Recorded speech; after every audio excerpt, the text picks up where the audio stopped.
अच्छा जी, बिस्मिल्लाहिर्रहमानिर्रहीम। तो हमने पहले बात की है एट्रियल प्रीमेच्योर बीट की, और अब हम कर रहे थे एट्रियोवेंट्रिकुलर नोडल पे जो होती है प्रीमेच्योर बीट। तो इसको दोबारा एक दफ़ा देखते हैं कि क्या हुआ हमारे पास। समझें, ये हमारा हार्ट है, although it's not looking like our heart, लेकिन हम इसको एज्यूम कर लेते हैं। यहाँ पे पड़ा था आपका एवी नोड, और यहाँ पे पड़ा है आपका एसए नोड। एसए नोड तो नॉर्मल फायरिंग कर रहा है और आपके एवी नोड तक पहुंचा रहा है, लेकिन एवी नोड ये कहता है कि मैं एसए नोड के साथ साथ खुद भी इम्पल्स जो है वो जनरेट करूंगा। अगर वो एसए नोड वाली इम्पल्स भी आगे ट्रांसमिट करे और एवी नोड खुद से भी इम्पल्स जनरेट करने लग जाए, तो हमारे पास प्री मिच्योर बीट की कुछ इस तरह की ईसीजी आती है। इसमें हमारे पास P Q R S T एक दफ़ा तो नॉर्मल आया, P Q R S T दूसरी दफ़ा भी नॉर्मल आया, फिर नॉर्मल आया। ये एक नॉर्मल रिदम तो चल रहा था, लेकिन बीच में अचानक हमारे पास एक ऐसी वेव आई जहाँ पे हमारे पास टी के फौरन बाद क्यू आर एस आ गई, और फिर आई हमारे पास पी वेव। यानी कि ये वाली जो पी थी ना, ये पी तो आ रही थी एस ए नोड से, लेकिन उस एस ए नोड की पी वेव पहुंचने से पहले ही एवी नोड ने जो है अपना फायर कर दी इम्पल्स। अब क्योंकि उसने पहले फायर कर दी और उसकी इम्पल्स बैकवर्ड डायरेक्शन में तो जाती नहीं है, एवी नोड से वापस ऐसे नोड तक तो जाती नहीं है, इसलिए एवी नोड से इम्पल्स ने क्योंकि जाना था हमारे पास वेंट्रिकल के पास, इसलिए हमारे पास सिर्फ क्यू आर एस कॉम्प्लेक्स जो है वो आ गया। और अब अगली आ गई पी वेव। पी वेव वही आई जो पीछे से एस ए नोड के टाइम से आनी थी, और इसके बाद टी वेव आई। अब आप ये सोच रहे होंगे कि अगर पी वेव दोबारा से आ गई है तो दोबारा से यहाँ क्यू आर एस आ जाता। दोबारा यहाँ क्यू आर एस इसलिए नहीं आया क्योंकि अब जब एस ए नोड ने फायरिंग करके एवी नोड तक, और एवी नोड से आगे जैसे ही वो जाएगी, तो जो मसल्स हैं वो तो पहले ही, और जो कंडक्शन फाइबर्स हैं वो तो पहले ही अपने रिफ्रैक्टिव पीरियड में मौजूद हैं। रिफ्रैक्टिव पीरियड में हमने कहा था कि जो एब्सोल्यूट रिफ्रैक्टिव पीरियड होता है उसमें जितनी मर्जी स्ट्रॉन्ग इम्पल्स आ जाए, दोबारा से जो मसल है वो बीट नहीं करता, कॉन्ट्रैक्ट नहीं करता। तो इस वजह से जब पी वेव आई है दोबारा, क्यू आर एस इसके फौरन बाद इसलिए नहीं बना क्योंकि मसल जो है वो अपने रिफ्रैक्टिव पीरियड में है। और ये जो टी वेव बन गई है, ये इस पिछले क्यू आर एस की बन गई है कि जो पीछे उन्होंने अभी मतलब डिपोलराइज हुए थे वेंट्रिकल, उन वो आगे दोबारा रिपोलराइज हो गए जैसे नॉर्मली होते हैं। अब ये फिर एक आइसो इलेक्ट्रिक फेज आया। अब फिर एवी नोड जो है वो अभी खामोश है, वो फायरिंग नहीं कर रहा है, इसलिए हमारे पास P Q R S normal और टी आ रहा है। तो एवी की प्री मिच्योर बीट हमारे पास किस तरह से आती है कि बाज जगह आपको देखने को मिल जाएगा कि आपकी पी वेव बाद में आ रही है और क्यू आर एस पहले आ रहा है। यहाँ से आपने याद रखना है, अगर क्यू आर एस पहले आ रहा है तो इसका मतलब है कि ये एस ए नोड की इम्पल्स नहीं हो सकती। ये लाजमी बात है कि ये एवी नोड या आगे परकिंजी फाइबर की फायरिंग की वजह से हुई है। तो क्योंकि हम atrio ventricular nodal premature contraction पढ़ रहे हैं, इसलिए ये जो है एवी नोड से ही आ रही है, और क्यू आर एस पहले जनरेट हो गया, पी वेव जो है वो बाद में पहुंची जो नॉर्मली एस ए नोड से पहुंचनी थी। ये प्रीमेच्योर बीट्स हो गई एट्रिया की और एट्रियो वेंट्रिकुलर नोड की। एक और प्रीमेच्योर बीट हमने पढ़नी है आज, वो है हमारे पास हमारे वेंट्रिकल्स की प्रीमेच्योर बीट। अब कंसीडर करें कि आपके पास फिर से ये एक हार्ट का पोर्शन है। अब आपका एवी नोड जो है वो नॉर्मल काम कर रहा है, आपका जो एस ए नोड है वो भी नॉर्मली काम कर रहा है, लेकिन यहाँ पे आपके पास कहीं ना कहीं पे वेंट्रिकल में कोई ना कोई ऐसी खराबी आ गई है, कोई वेंट्रिकुलर इंजरी ऐसी हुई है कि अब वेंट्रिकल का पार्ट जो है वो खुद को एक्साइट करने लग गया है। वेंट्रिकल का पार्ट जब खुद को एक्साइट करने लगेगा तो इन कॉन्ट्रैक्शंस को हम कहेंगे प्री मिच्योर वेंट्रिकुलर कॉन्ट्रैक्शंस, या फिर जिन्हें हम पीवीसीज भी कहते हैं।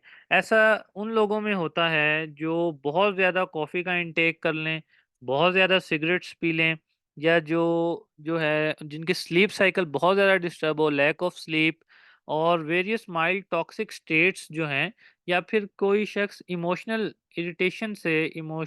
इरिटेटेबिलिटी से गुजर रहा है, तो उसमें ये सारे जो है ये कॉजेज जो हैं पीवीसीज जनरेट करवा सकती हैं। पीवीसीज क्या हैं? Pre mature ventricular contraction.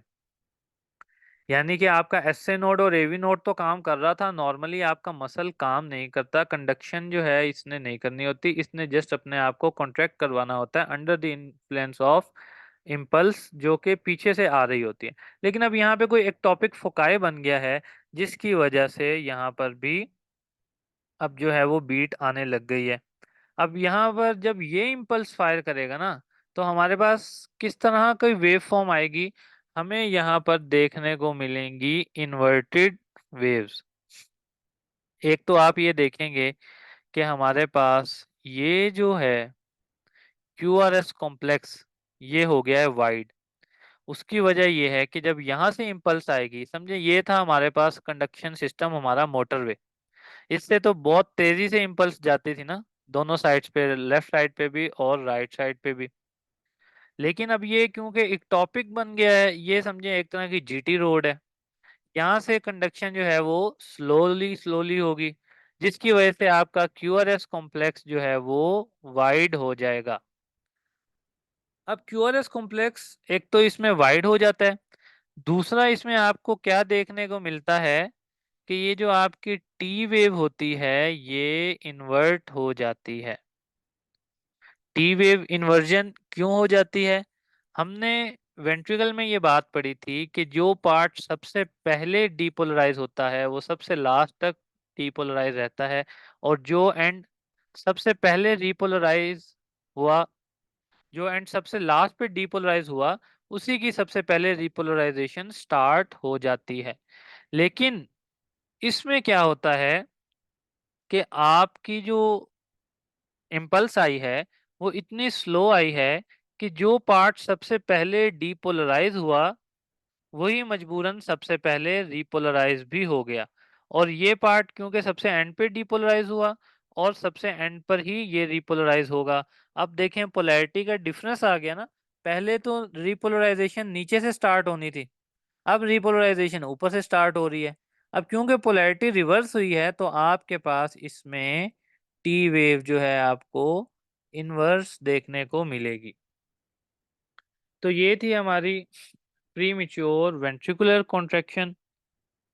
इसमें जो इम्पोर्टेंट बात थी वो हमने अपने इसमें देख ली है कि ईसीजी में हमारे पास क्या फ़र्क आता है देखने में। तो ये इम्पोर्टेंट चीज़ें थी आज के लेक्चर की। एक दफ़ा जल्दी से इनको रिवाइज करते हैं, एक और कार्डिक अरिथमिया का लेक्चर लेंगे और इंशाल्लाह इस चैप्टर को जो है कंप्लीट कर देंगे। पिछला जो ईसीजी का चैप्टर है वेक्टोरल एनालिसिस का, वो करने की ज़रूरत नहीं है, उसमें जो इम्पोर्टेंट बातें थी वो हम साथ साथ डिस्कस कर चुके हैं। एक्सिस वगैरह मैंने पहले भी कहा था हमारा इतना टॉपिक ऑफ इंटरेस्ट नहीं होता, ना ही टीचर्स का टॉपिक ऑफ इंटरेस्ट होता है, ये हायर लेवल्स की बातें हैं, इसको हम यहाँ पर डिस्कस नहीं करेंगे क्योंकि हमारा ये सेशन जो है ये पेपर ओरिएंटेड है। तो हम इसमें उन्हीं चीज़ों को लेकर चलेंगे जो हमारे पेपर के रिलेटेड इम्पोर्टेंट होंगी।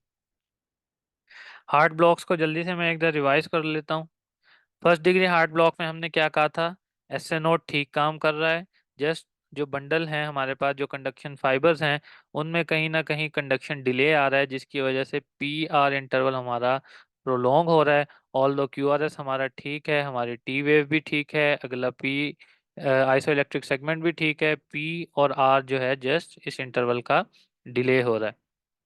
सेकंड डिग्री में हमने बात की थी कि हमारा जो डिले हो गया है वो अब इस तरह का हो गया है कि एवी नोड कभी कभी तो इम्पल्स को आगे जाने देता है और कभी कभी नहीं जाने देता। अगर तो हर रेगुलर इंटरवल के बाद वो जाने दे, यानी कि 2 बीट्स ना जाने दे, तीसरी बीट को जाने दे, 2:1 हो या 3:1 हो, तो हम इसे कहते हैं type 2 second degree heart block. लेकिन अगर हमारे पास कोई स्पेसिफिक रेशो ना हो, कभी जाने दे कभी ना जाने दे, और आपको ईसीजी में ये देखने को मिले कि आपके पास ड्रॉप बीट आ रही है, तो आप इसको कहेंगे कि ये आपके पास सेकंड डिग्री हार्ट ब्लॉक है। लेकिन थर्ड डिग्री हार्ट ब्लॉक में हमने क्या कहा था? हमने कहा था अब एट्रिया अपने रास्ते अलग हो गया है, वेंट्रिकल अपने रास्ते अलग हो गया है। Atria under the influence of S node beat किए जा रहा है, और ventricle under the influence of the part that is away from the blockage. यानी कि अगर एवी नोड में ब्लॉक आया है तो जो उसका डिस्टल पार्ट होगा, जो ब्लॉक से आगे पड़ा हुआ होगा और उसमें कैपेसिटी होगी कि वो खुद को एक्साइट कर सके, वो एवी नोड की एक्साइटेशन जो है वो स्टार्ट कर देता है। इसमें एक स्टोक्स एडम सिंड्रोम भी आता है, उसको भी इंशाल्लाह हम अपने नेक्स्ट लेक्चर में देखेंगे। अब इसमें आप देख सकते हैं कोई सिंक्रोनाइजेशन नहीं है, पी वेव आई जा रही है आई जा रही है, लेकिन क्यूआरएस नहीं बन रहा। और ये वाला जो क्यूआरएस भी बना है, ये under the influence of P wave नहीं बना, बल्कि जो परकंजी फाइबर्स या एवी नोड का जो डिजिटल पार्ट था, उसके इन्फ्लुएंस में एक इंडिपेंडेंट यूनिट के तौर पे बन गया है। तो ये थे हमारे पास तीन हार्ट ब्लॉक्स। और उसके बाद हमने प्री मिच्योर बीट्स देखी थी। प्री मिच्योर बीट में हमने ये कहा कि हमारे पास कोई ना कोई एक टॉपिक फोकाई आ गया है, जो ऐसे नोड के अलावा भी एट्रियल मसल से इम्पल्स को जनरेट करवा रहा है। उस जनरेशन की वजह से हमने कहा कि ये क्योंकि नॉर्मल दो बीट्स थी, अगली नॉर्मल बीट हमारे पास कहीं यहाँ पर जाकर आनी चाहिए थी, लेकिन बीट हमारे पास पहले ही आ गई। उसकी वजह यह है कि जो हमारा ये पी आर आया है, ये किसी एक टॉपिक रेफरेंस से आया है।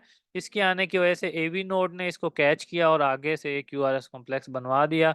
अब इस एक टॉपिक फोकाई की वजह से, इस प्रीमेच्योर बीट की वजह से जो नॉर्मल बीट हमारे पास इस लेवल पे आनी थी, अब वो फर्दर डिले हो गई है, और हमारे पास यहाँ पे नॉर्मल से ज़्यादा डिले देखने को मिल गया है, कोई भी रिदम हमारे पास नहीं आ रहा। फिर हमने एवी नोडल की बात की। हमने कहा कि पता नहीं एवी नोड को कोई ऐसा मसला होता है कि एसए नोड अच्छा भला पीछे से हमारे पास इम्पल्स जनरेट करवा रहा होता है, लेकिन एवी नोड कहता है भाई मैंने खुद भी बीट प्रोड्यूस करवानी है। तो फिर जब वो खुद बीट प्रोड्यूस करेगा तो आपको पी वेव नहीं मिलेगी, डायरेक्ट क्यूआरएस मिल जाएगा। और हो सकता है पी वेव आपको उसके बाद मिले। वो क्यों मिलेगी कि जो पीछे से ऐसे नोड ने इम्पल्स जनरेट करनी थी, उसकी वजह से उसकी पी वेव आपके पास अब आई है। इस पी वेव की वजह से अगला क्यूआरएस क्यों नहीं जनरेट हुआ, उसकी वजह ये थी कि आपके जो कंडक्शन फाइबर्स हैं, जो मसल हैं, वो अभी अपने रिफ्रैक्टिव पीरियड से गुजर रहे हैं, वो अगले इम्पल्स को कैच करने के मुतामिल नहीं हो सकते। और ये जो पी के बाद टी आई है, ये आपके पिछले क्यूआरएस कॉम्प्लेक्स की टी वेव आई है। और इसके बाद हमने फिर देखा था वेंट्रिकल का प्रीमेच्योर कॉन्ट्रैक्शन।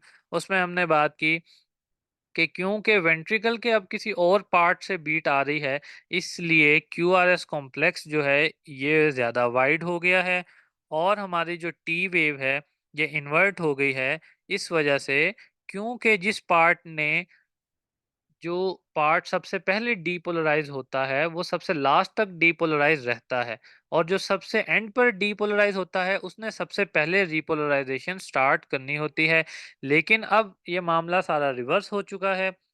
जो पार्ट जो सबसे नीचे पड़ा था हार्ट के, जैसे ही वहां तक डिपोलराइजेशन वेव पहुंचेगी डिले की वजह से, ऊपर का पार्ट जो है जहां से डिपोलराइजेशन स्टार्ट हुई थी, वो रिपोलराइज होना शुरू हो जाएगा। अब क्योंकि ये रिवर्स हो रही है पोलैरिटी, इसकी वजह से हमारे पास ये इन्वर्टेड टी वेव भी आएगी। सो that was all about today. I know ये थोड़ा कॉम्प्लेक्स है, हो सकता है आपको मेरी बातें समझ भी ना आई हों, लेकिन जब आप गाइडेंस से इसको पढ़ेंगे तो इंशाल्लाह आपको सारी चीज़ें क्लियर हो जाएंगी। आपका कोई सवाल हो तो वो इंशाल्लाह आप जो है ग्रुप में कर सकते हैं।